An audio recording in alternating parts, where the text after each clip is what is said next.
Welcome back to the Pursuit of Progress podcast. As always, guys, this is Adam here with my co host, Ben.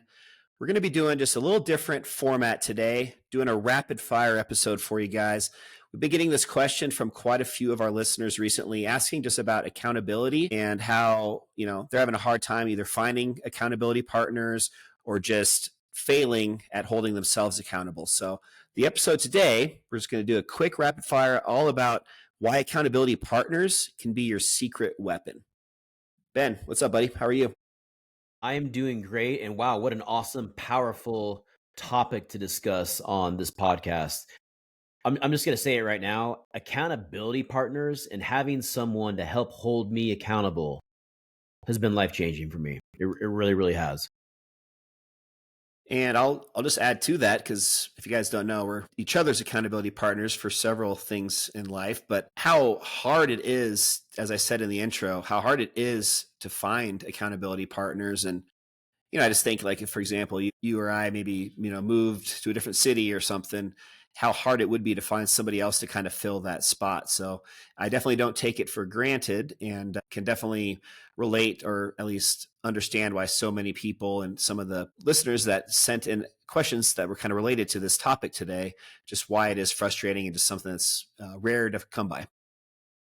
Yeah, when I think of having an accountability partner, I think of having someone there to help share the load, share the discipline, share the focus. When you're younger, or I'm speaking for myself here, at least for me, I wanted to like do all these things on my own and have success on my own. And the reality is that your chances of achieving whatever goal you're trying to achieve, whether it's health, fitness, business, career, whatever it is, you're going to have so much more success and the chances of success by having someone go down the same road and the same path with you and help hold you accountable. And it doesn't mean they're always going to be, going down the exact same path. Sometimes it could be a parent or a coach or a mentor. But in other times, like you'll have someone like in our case, we both go to the gym together every single morning and we actually want to do the same things, have the same behaviors, go on this journey with shared values. And when you have that, it's not, and the other thing is, it's not just about, getting the lift in or getting the exercise in. It's not just about that. It's how you're doing it, what time of day, with what intentionality, with what focus, how you're starting your day off. Today I missed my morning workout with you. I still ended up getting into the gym, but it wasn't the same though, because it threw my whole day off. I wasn't as focused. I was playing defense like we talked about on our last episode. So all of that matters, and having an accountability partner now has really allowed me to develop what I would consider a very strong morning routine. I've ripped off the labels that I had of myself that I'm not a morning person. Those are off, they're gone, they're shredded because I am. What I've learned by having an accountability partner is that I can transform myself into anything that I want. I don't have to do it on my own though, because I have my accountability partner there helping hold me accountable. And in our case, doing a lot of that with me. And if it's something that is important enough to you, so it doesn't have to be exercise, it could be, any goals that you have in life, just areas of your life that you're trying to get better at. Obviously I'm saying this, has to be taken in context, or at least I understand that not everybody is in a position right now maybe to do this, but if you can't find accountability partners on your own for free, just getting over maybe the stigma of understanding it's okay to pay for certain people to be in your life. So just as an example, we have a coach at Armbrust Pro Gym, our good friend and our fitness coach, our inspiration in the mornings to do legs every Thursday. Adam Young, he's our coach. So we pay to have a coach for our fitness. I do weekly therapy, like a therapist on an online thing called BetterHelp, same thing. And I'm paying just to have that extra, ability to get better at that, that part of my life. And I have the same thing with the group coaching for real estate, just you can find ways to justify the cost if it's important enough to you. Just might mean you have to make other sacrifices, but I've just gotten so much value after starting to do that over the past few years. Yeah, learning to add a lot of times when you add something into your life, you need to be willing to let go of something. And a lot of times people will say, I don't have time for this, or I don't have the resources for this, or I can't afford it. What you're really saying is you just don't want to, or you Hmm. don't want to let go of that thing that's really holding you back. I don't have money for this coaching class that's $100 a month. Okay, well, what if you stopped watching football for 4 hours every Saturday and Sunday, and stop drinking all that alcohol? How much would that take out of your budget? How much time would that free up? Well, there it is right there. You have to be willing to let go of that piece before you can add this other piece. So the resources usually are there, but you have to be willing to let go of some of those other things. And I share the same sentiments with you. I've learned to kind of cry out for help when I need to. And I don't want that to sound like a negative thing. What I mean by that is that I also have coaches in other areas of my life as well. When I was going through a divorce, 5 or 6 years ago, I had a relationship coach that I worked with for 2 years. I have the gym coach that you mentioned. I have a parenting coach now, someone who is guiding me and that I'm meeting with on a weekly basis just to become a better parent to my teenage kids. I have someone here at the house at times in the past who has supported me here at the house. You could call him a domestic coach. And so it's learning to add all these people, all these other resources and people into your life that are going to help hold you accountable and help create the life that you want. 5 or 10 years ago, I was terrible at that. I wouldn't ask for help, or I didn't know what to do, and I would just struggle and think I had to do all this stuff on my own, and I just realized I can't. And I've even had friends for like fitness related goals that maybe you have a friend in a different state when you're best friends, but they live, a couple states away. You could Yeah. still, you know, make a pact where, hey, we're going to go to the gym still every day, and we're going to FaceTime each other when we get there, just to say hi for 2 seconds, just to check in with each other that we're actually there. I mean, you can get creative. You can find ways. The issue is people just find excuses to make instead of, figuring out a way to make it happen. There's only 2 podcasts that I listen to. The Pursuit of Progress, number 1, that's us, and then the other one is the Ed Milet podcast. And when you start to listen to, and that's all that I listen to, and the reason for that is because both of these podcasts are diverse enough where I feel like all of my buckets are getting filled just with incredible wisdom, resources, advice. But when you start to listen, when you start kind of going along the lines as far as getting creative, when you start to listen to someone on a regular basis, like I start to think of Ed as my own personal mentor. After listening to all of his podcasts as long as I have, and I feel like he's speaking to me directly. I also just recently downloaded this app called Masterclass. I think I shared that with you. And at this point, there's 300 teachers. And when I say teachers, I'm referring to the best in their field at whatever whatever it is they do. And there are so many resources out there like that. Right now, I'm just listening to Howard Schultz, who's giving a 2-hour presentation on his story, on the lessons that he learned from founding Starbucks. And even though anyone can subscribe and pay for that app, it's like I feel like this is my personal mentor, someone who is speaking to me on a personal level. And that inspires me. And it also helps me hold myself accountable. Yeah, technology is pretty awesome, man. That's just incredible how we have so many more opportunities to find mentors, even if they are halfway across the world. There's just so many free resources out there these days. So if It's you so guys aren't that, interesting that you say that because, like, on one hand, it's never been easier with the amount of resources that there are. But on the other hand, like for youth and for a lot of Americans, like same is true with the distractions. Like there are so many more distractions now than there ever have. So those that are living serious and being intentional, like the best now are better than they've ever been. The best in their field are the best they've ever been. What's changed is kind of the middle. Like your average American, we talked about this a couple of weeks ago. Like your average American, over 50% of Americans are overweight.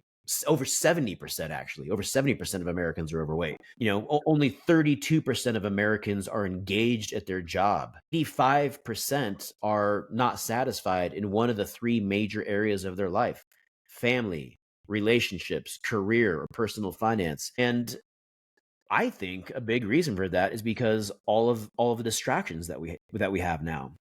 So be aware of that and use this stuff for good. Because if you're harnessing all of these resources like you're talking about, man, there is no limit. Have you heard that quote by Dana White, founder of the UFC, where he's talking about just being a savage? Mm. And it's like I resonate that with that quote so much. And essentially what he's saying, if you're a savage, you are just going to be able, and what he means by that, if you're a hard worker, if you're disciplined, if you're going to grind, if you're willing to put the effort and the sacrifice in, you are going to win. And that's just the reality in 2024. And if you don't give up, like that is going to happen. So one last thing I was going to share with you guys before we wrap up this rapid fire episode is if you guys aren't familiar with another similar entrepreneur, motivational speaker, he also has a podcast. His name is Andy Frisella. He has a awesome free program just known as 75 Hard. And this is just another way to get engaged with maybe other people in your community that you maybe don't necessarily work out with right now as an example, but maybe also they have a similar goal of getting in better shape and improving themselves.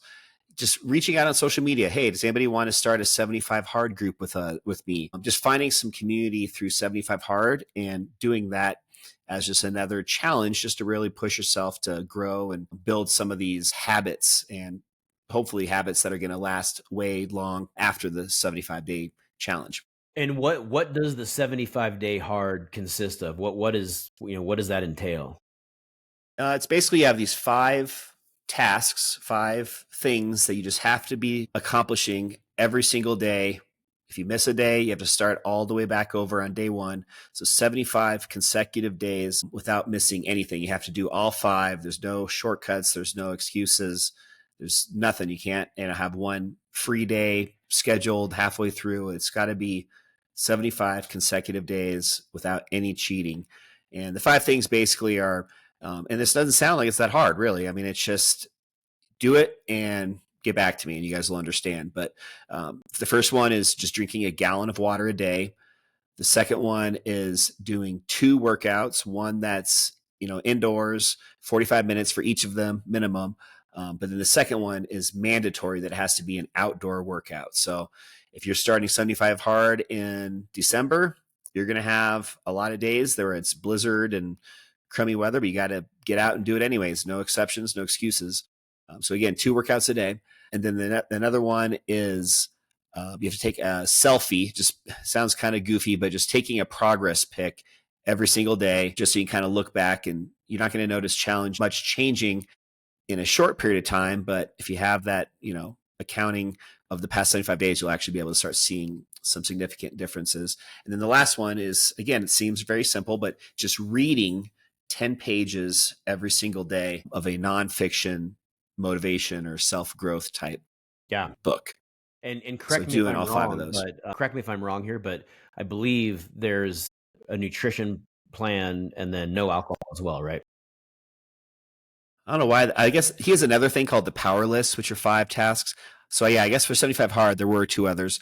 Yeah, one of them is following a diet. So can vary depending on what your goals are. If you're trying to lose weight, obviously you have to have maybe a specific amount of macronutrients and calories that you can't go above every single day. So you have to really legitimately be, doing something with your work, with your diet, not just saying, I'm going to eat healthy. And then, yeah, not drinking any alcohol or any substances, not smoking any weed, not drinking any alcohol. And again, no exceptions. If you have a big concert coming up in a month that you've been looking forward to for the last 6 months and you're starting 75 hard, well, you're going to have to just take on that event, that experience, and do it sober. And that's another part of this, is just kind of building up some, comfort in being uncomfortable, and Yeah. hopefully just teaching yourself to be able to perform at any given day under any given circumstances. And you know what? This is a great opportunity to find an accountability partner. If you don't have someone, like, ask, do you want to do this challenge with me? Do you want to do this 75-day hard? it'll be a lot easier to do if you're going through this with someone else, and then it'll give you the opportunity to build a relationship and a stronger connection with someone new. Yep. If you guys have any questions about 75 Hard, feel free to reach out to either of us. Shoot us a DM. Just comment on any of our posts. Just if you guys are curious a little bit more about 75 Hard, I'd love to share with you guys a specific episode on Andy Frisella's podcast where he goes through all of this in a lot more depth and detail. How many years has it been since we did that together? Was that 3 or 4 years ago? I think it's been at least 3 or 4 years. Yeah, probably 4. Yeah. But, I really credit you and that challenge. You came to me wanting to do that challenge, and you were first talking to me about it, and I was like, why would I be interested in doing an outdoor workout when it's, -17 out, or drinking a gallon of water every day and reading?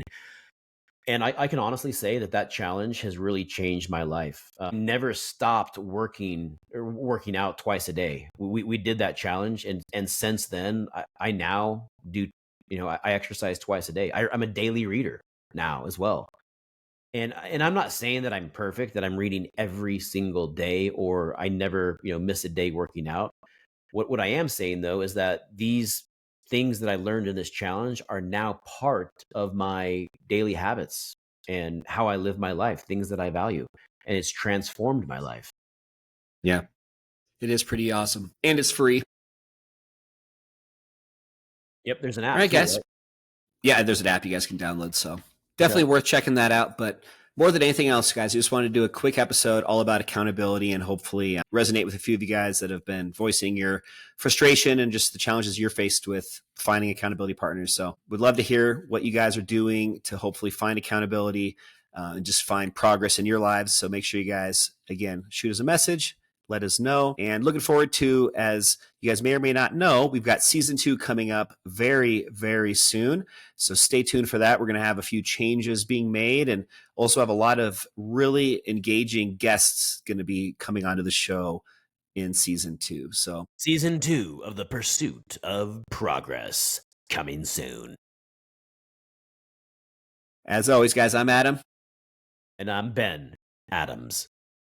We'll catch you guys next week on the Pursuit of Progress podcast. That's a wrap. All right, see you guys.